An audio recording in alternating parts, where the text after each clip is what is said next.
अस्सलाम वालेकुम फ्रेंड्स, मैं हूं मोहम्मद नवाज़ और आप देख रहे हैं आसानी यूट्यूब चैनल। और इंग्लिश लैंग्वेज को आसानी से सीखने की सीरीज़ की ये 7th वीडियो है। और अगर आप इस सीरीज़ को शुरू से नहीं देख रहे, आई जस्ट सजेस्ट कि आप शुरू से जो रिमेनिंग पहले की जो वीडियोज़ हैं उनको भी देख लीजिए ताकि आपकी अंडरस्टैंडिंग बेसिक्स के बारे में बहुत अच्छी हो जाए।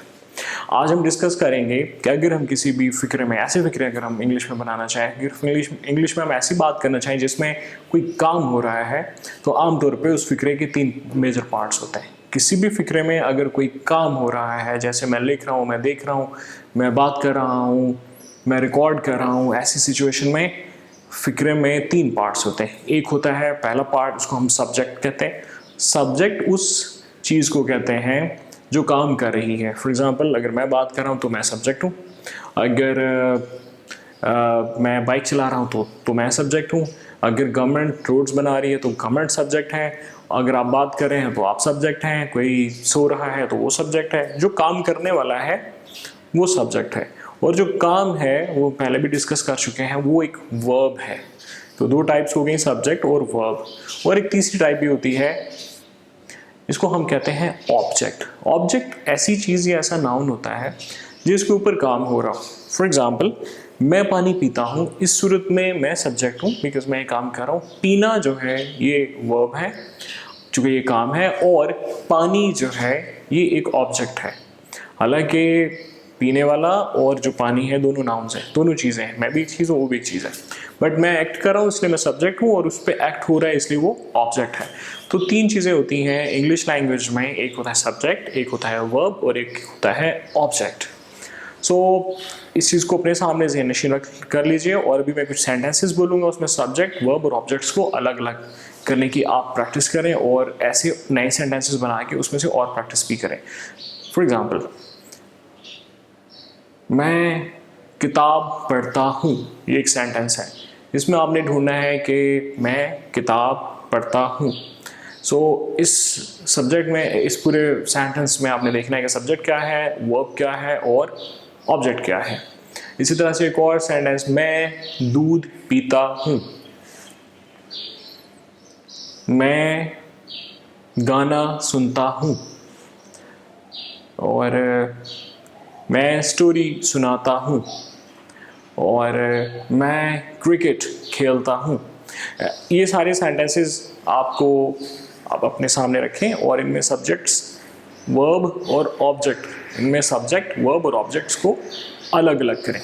अगर आप इन चीज़ों को अलग करने में कामयाब हो जाते हैं तो फिर एक बहुत ही तेज़ी से आप इंग्लिश लैंग्वेज में कॉम्प्लेक्स सेंटेंसेस को, पेचीदा सेंटेंसेस को सीख सकेंगे। ये प्रैक्टिस करनी, यहाँ पे आप वीडियो को रोकिए, ये प्रैक्टिस कीजिए, और जैसे ही आप ये प्रैक्टिस कर लें तो फिर वीडियो को आगे चलाएं। आज के दिन हम जो सेंटेंस बनाएंगे, जो बात करेंगे इंग्लिश लैंग्वेज में, वो है रूटीन। रूटीन हम उस चीज़ को कहते हैं, जैसे मैं फॉर एग्ज़ाम्पल 6 बजे उठता हूँ, इसका मतलब है मैं पहले भी 6 बजे उठ रहा था, आज भी 6 बजे उठा हूँ और फ्यूचर में भी 6 बजे उठूँगा। ये मेरी रूटीन है, इसमें आमतौर पे मैं ऐसे करता हूँ। या मैं कहूँ कि मैं बस से स्कूल जाता हूँ, इसका मतलब है कि मैं आमतौर पे बस से स्कूल जाता हूँ और ऐसे ही कंटिन्यू करूँगा, ये मेरी करंट रूटीन है। या ये मैं कहूँ कि लोग फास्ट म्यूज़िक को पसंद करते हैं, तो ये लोगों की रूटीन की बात है। और अगर मैं ये कहूँ कि पंखा चलता है और ये गाड़ी तेज़ भागती है और उसे लाउड म्यूज़िक को पसंद करता है, तो ये सारी चीज़ें हैं जिसको हम रूटीन के सेंटेंसेस बोलते हैं। ये ऐसी चीज़ें जिसमें हम अपनी किसी और लोगों की रूटीन बयान करते हैं। जैसे अगर कोई मुझसे ये पूछे कि आप ऑफिस कितने बजे पहुंचते हैं, तो मैं अगर उसे ये कहूँ कि मैं 11 बजे ऑफिस पहुंचता हूँ, तो ये मैं उसे अपनी रूटीन बता रहा हूँ। अपनी डेली लाइफ में हम बहुत सारी डिस्कशन जो है वो रूटीन की बातों में करते हैं, जिसमें हम करंट रूटीन बताते हैं। ऐसे सेंटेंसेस को बनाने के लिए हमारे पास 3 चीज़ें हैं, काम करने वाला, काम और ऑब्जेक्ट, जैसे हमने पहले डिस्कस किया। अगर मैं ये कहूँ कि मैं किताब पढ़ता हूँ, तो मैं इसमें सब्जेक्ट हूँ, वर्ब इसमें है पढ़ना और किताब ऑब्जेक्ट है। तो रूटीन बयान करने के लिए फ़िक्रा शुरू होता है सब्जेक्ट से, फिर दरम्यान में आता है वर्ब, ये फर्स्ट फॉर्म ही आती है, पढ़ने की इंग्लिश रीड है, और बुक एंड पे आएगा ऑब्जेक्ट के तौर पे, और आई रीड बुक। इतना सिंपल है। इस तरह से आप अपनी रूटीन बयान कर सकते हैं। अब जो सब्जेक्ट्स हैं जैसे मैं, आप, वो, नुमान, काशिफ, ये एग्जांपल्स के तौर पे government, Pakistan, army, opposition, political parties, ये सारी अगर ये काम करें हम ऐसे सेंटेंसेस में इनको शुरू में लिखें तो ये सारे सब्जेक्ट्स होंगे। अब ये डिफरेंट है, इसमें दो तरह की सब्जेक्ट्स होते हैं। एक वो होते हैं जिसको हम कहते हैं third person singular. Third person singular वो है जो ना तो बात करने वाला है, जैसे मैं बात कर रहा हूँ तो मैं नहीं हूँ, और ना जिससे बात की जा रही है वो है, बल्कि उसके अलावा जैसे अगर मैं बात करूँ तो मैं फर्स्ट पर्सन हूँ, और अगर आपसे बात कर रहा हूँ तो आप सेकंड पर्सन है, और हम दोनों के अलावा बाकी सब जितनी भी दुनिया में चीज़ें वो थर्ड पर्सन है, तो जिनके बारे में हम बात करते हैं। सो अगर मैं कहूँ कि नुमान सुबह 4 बजे उठता है, तो इस सूरत में ये थर्ड पर्सन है और ये सिंगुलर भी है। ही, शी, इट आमतौर पे मशहूर है कि वो थर्ड पर्सन होते हैं, तो मैं आपको रीज़न बता रहा हूँ कि जो बात करने वाला वो फर्स्ट पर्सन होता है, जो बात जिससे की जाती है वो सेकंड पर्सन होता है, उसके अलावा सब थर्ड पर्सन होते हैं। जैसे नुमान, अगर मैं कहूँ आपको ये बताऊँ कि नुमान 10 बजे उठता है, तो मैं आपसे बात कर रहा हूँ लेकिन बात किसी और की कर रहा हूँ, तो वो थर्ड पर्सन रहेगा। सो जो थर्ड पर्सन होंगे ऐसे सेंटेंसेस में, उनके साथ हम वर्ब के साथ एस लगा देंगे, या अगर ऐसा वर्ब है जिसके साथ एस की बजाय ई एस लगता है तो हम ई एस लगा देंगे। मैं एग्जांपल्स कह देता हूँ, एग्जांपल से मैं आपको समझाता हूँ। मैं किताब पढ़ता हूँ तो मैं फर्स्ट पर्सन हूँ, चूँकि मैं बात करने वाला हूँ तो मैं फर्स्ट पर्सन हूँ। आई हमेशा फर्स्ट पर्सन होता है। आई रीड बुक, जिसके साथ मैंने एस नहीं लगाया।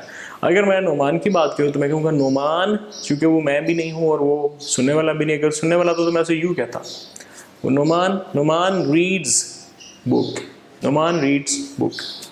और अगर मैं आपके बारे में कहूँ, मैं कहूँगा यू रीड बुक। मैं किताब पढ़ता हूँ, नुमान किताब पढ़ता है, आप किताब पढ़ते हैं। I read book, Numan reads book, you read book. We read book, हम किताब पढ़ते हैं। आप काफ़ी सारे लोग भी हो तो आप किताब पढ़ते हैं, यू रीड बुक। लेकिन अगर नुमान है तो नुमान रीड्स बुक। लेकिन अगर ये लोग भी एक से ज़्यादा हो जाएं, जैसे Numan and Kashif read book. And government builds roads. अब गवर्नमेंट चूँकि एक चीज़ है, ना मैं हूँ ना आप हैं, एक थर्ड चीज़ है, तो इसलिए गवर्नमेंट बिल्ड्स रोड्स। और पीपल अगर हम कहते हैं तो ऑफ कोर्स हम लोगों का जिक्र कर रहे हैं, जो मैं और आपको निकाल के हम लोगों का जिक्र कर रहे हैं। सो ऐसी सिचुएशन में लोग चूँकि जमा में है, इसलिए हम इसके साथ एस और एस नहीं लगाएंगे। सो रूटीन के सेंटेंसेस में पहले सब्जेक्ट आता है, फिर वर्ब आता है और उसके बाद ऑब्जेक्ट आता है। तो रूटीन के सेंटेंसेस में पहले सब्जेक्ट आता है, फिर वर्ब आता है और उसके बाद हम ऑब्जेक्ट लिख देते हैं। अब अपनी रूटीन के काफ़ी सारे सेंटेंसेस लिखें, जैसे एग्जांपल है, मैं किताब पढ़ता हूँ, मैं मूवीज़ देखता हूँ, मैं सुबह जल्दी उठता हूँ, मैं पानी पीता हूँ, मैं खाना खाता हूँ, मैं बात करता हूँ, और ज़ैनब खेलती है, और ज़ैनब शोर करती है, बच्चे शोर करते हैं, और परिंदे चहचहाते हैं, परिंदे उड़ते हैं, और आप सुनते हैं, आप लिखते हैं, आप समझते हैं, आप स्कूल जाते हैं, आप ऑफिस जाते हैं, आप काम करते हैं। ये सारे सेंटेंसेस रूटीन के हैं। हम अपने बारे में बताएं, आपके बारे में, किसी और के बारे में बताएं, सुनने वाले के बारे में बताएं। ये सारे रूटीन के सेंटेंसेस हैं। सब्जेक्ट शुरू में आएगा, काम करने वाला, फिर वर्ब आएगा और फिर ऑब्जेक्ट आएगा। एक्सटेंसिवली बहुत सारी प्रैक्टिस कीजिए ताकि ये चीज़ें आपकी रूटीन में आ जाएं। और जब भी आपके सामने ऐसा कोई सिचुएशन हो, अगर आप किसी को कहने का कॉन्फिडेंस अभी नहीं रखते तो एटलीस्ट अपने जहन में ये सेंटेंस ज़रूर बनाइए। और अगर मुझे ये कहना हो कि मैं ये काम नहीं करता, जैसे इस फिक्रे अभी तक हम कह रहे थे हम ये काम करते हैं, अगर हम किसी के बारे में ये कहना हो कि हम ये काम नहीं करते, वो ये काम नहीं करता, आप ये काम नहीं करते, जैसे मैं कहूँ कि मैं बुक्स नहीं पढ़ता। प्रेजेंट रूटीन के सेंटेंसेस में ही अगर मुझे ये बताना हो कि मैं कोई काम नहीं, फॉर एग्जांपल कोई एक चीज़ है जो मैं नहीं करता, पहले तो हम रूटीन के बारे में ये बता रहे थे कि मैं ये करता हूँ, आप ये करते हैं, वो ये करते हैं, वो ये करता है, और अगर मुझे ये बताना हो कि मैं ये नहीं करता, आप ये नहीं करते, वो ये नहीं करता, ऐसे सेंटेंसेस में हमें जब नॉट लगाना होता है तो उसमें इस तरह के सेंटेंसेस में जिसमें प्रेजेंट रूटीन बयान करते हैं तो हम एक वर्ड यूज़ करते हैं डू, DO डू, या DOES डज। जैसे मैंने कहा था कि थर्ड पर्सन सिंगुलर अगर सब्जेक्ट हो तो एस या ES का इजाफा होता है, तो वही ES का इजाफा यहाँ पे डू के साथ करके डज बना है। सो पूरा सेंटेंस होगा सब्जेक्ट, उसके बाद डू या does plus not plus verb plus object. जैसे मैं किताब नहीं पढ़ता, I do not read book. इसी को डू नॉट को कॉन्ट्रैक्ट करके डोंट भी बोलते हैं, जैसे आई डोंट रीड बुक। आप किताब नहीं पढ़ते, you do not read book या यू डोंट रीड बुक।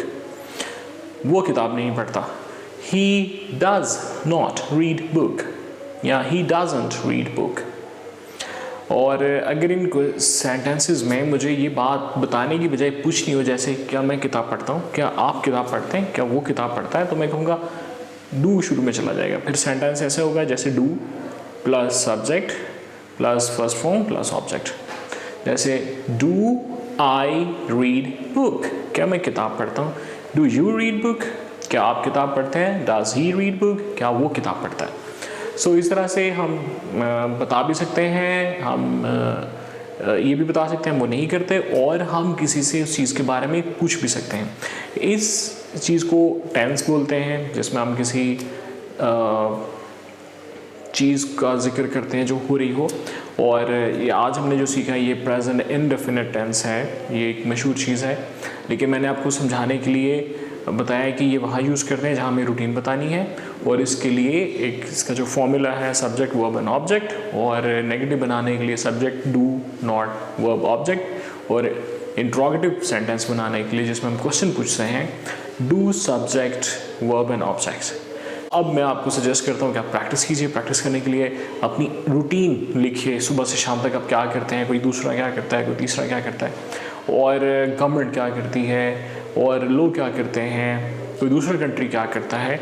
उन चीज़ों को लिखें उर्दू में और उनको ट्रांसलेट करें, और जो भी सेंटेंस को फिर रैंडम आप कुछ नेगेटिव सेंटेंसेस भी बनाएं जिसमें आप कहें कि वो ये नहीं करता, और इंट्रोगेटिव भी बनाएं जिसमें आप क्वेश्चन पूछें कि क्या आप ये करते हैं। क्योंकि जितनी हम अभी तक हमने सेंटेंसेस सीख लिए हैं, जैसे इम्पेरेटिव जिसमें हम किसी से काम करने के लिए कहते हैं, जिसमें हम उसके अलावा जिसमें हम किसी चीज़ को डिस्क्राइब करते हैं, उसकी खसूसियत बताते हैं, और हम प्रेजेंस को शो करते हैं, और अपनी पोजेशन को, जैसे I have this, I have that. और इसी तरह से अभी हमने ये भी सीख लिया है कि हम अपनी रूटीन या किसी की रूटीन को हम कैसे इंग्लिश में बयान कर सकते हैं। इन सभी सेंटेंसेस को अपनी डेली लाइफ में प्रैक्टिस करना शुरू कीजिए, और हर दिन इन सभी टाइप के कुछ सेंटेंसेस ज़रूर बनाएं ताकि ये चीज़ें आपके दिमाग में फ्रेश होती रहें। और अब चूँकि हम टेंस स्टार्ट कर चुके हैं, ये फर्स्ट टेंस है जो हमने कर लिया है, तो हम अब तेज़ी से आगे बढ़ सकते हैं। लेकिन इस सब में मैं आपको सजेस्ट करूंगा इंग्लिश लैंग्वेज की सिर्फ स्किल को नहीं सीखना चाहिए, इसको बहुत अच्छे से प्रैक्टिस भी करना चाहिए। तो किसी भी तरह का सेंटेंस सीखें, 20-25 सेंटेंसेस तो ज़रूर बनाएं उसके, और अपनी रूटीन में से बनाएं। Thank you.